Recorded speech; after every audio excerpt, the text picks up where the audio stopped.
Ano yun, maghanap ka na ng kasama mo. So mag-exercise na kami. Mga pogi, dito. Sa mga safety. Dali ka na dito, tsaka ano. Mag-live ka na doon. Live ka na. Ako tinututukan mo ng live eh. Itong vlogger dito eh. Sana sa akin? Si Aljur. Sasayaw kami guys siya. Hello. May scaffolding. Masama pakiramdam mo? O sakto, sasama palalo yan. Exercise ka, na? Memorize nyo na yata eh, hindi iwag ng ano, mag-cellphone. Na, memorize nyo na to, di ba? Dapat mo dapat yung speaker mo. Diyan kayo sa banda dyan, sa may harap. Suwi na kayo para ano. Ito'y bibo lahat. Right, go, turn around, go, go, go.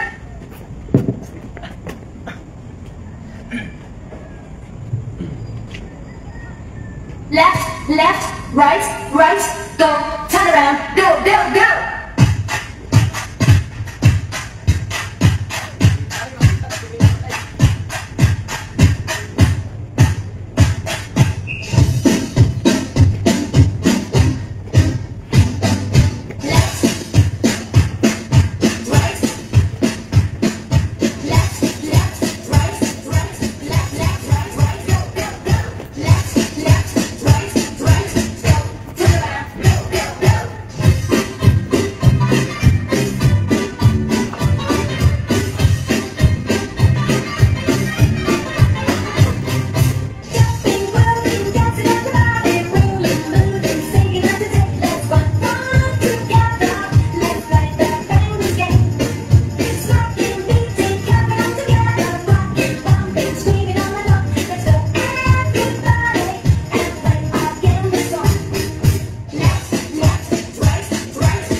Good morning. Siguro, dyan na lang muna kayo sandali.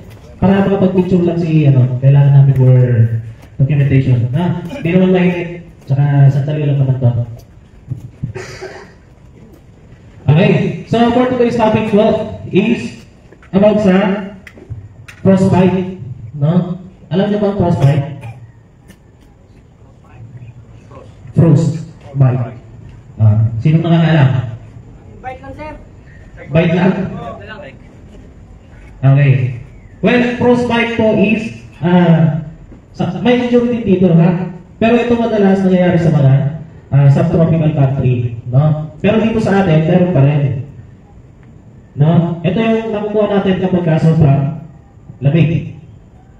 Di ba? So, kadalasan nito sa mga sa tropical country, merong mga snow, no? Or umaabot ng up to -18 yung temperatura ng ating klima, no? Pero dito sa atin, nagkakaroon pa rin tayo. Di ba? Lalo na kapag tayo ay babansa.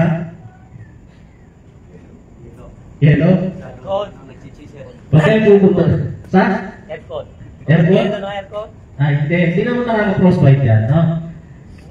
Sa ulan, mga sir, no? Mapapansin nyo yan, yung daliri, di ba? Nangunguna. So, sign yun na patupad, tigil muna, no? Sa trabaho. Kasi mga working at nabuhay o anong nangyari doon eh. Pero, nalaglag siya mula doon sa building, no? So, merong fault yung company doon, at saka yung safety. Yung mga ganung bagay yung kailangan natin iwasan. No? Kasi sabihin mo mang mabuhay yun, disable na rin, useless na, no? Na gagamit ko. Oo. Ano tayo gumamit eh. Pinabalik eh. Kasi may kalagay. Yun, no? Yung 10 naman na pinamigay namin, hindi naman yun pinabayaran. Yung galing lang sa office pero hindi ko pa sure. Bago ngayon. Ilan ba yung bed? 30 pieces. Oo. Yung 10, hindi nga naubos. Binalik ko yung Well, dapat naman yan, walang bayad yan. Oo. No? Kasi PPE yan, no? At maliit lang. Hindi yan nagkukos ng malaki pagdating sa company, sa project site. Okay, ibang tanong. Mga dalawa. Libre pala. Para sa ano. Pira daw, wala nang mapira. Sino? Wala na? Mapira. Sino? Lahat.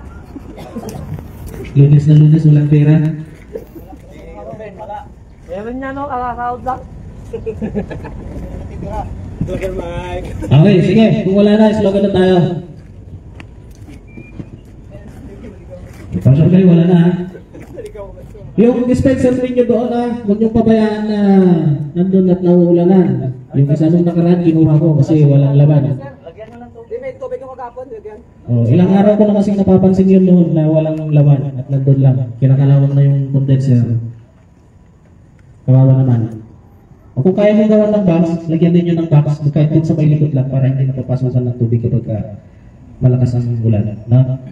Okay. Sige, sige na tayo. Lahat ang napag-usapan sa umagang ito ay dapat Sa isip, sa puso at sa gawa. Sa isip, sa puso at sa gawa. Sa isip, sa puso at sa gawa.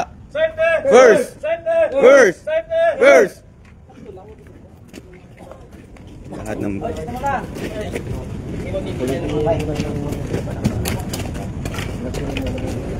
Ito.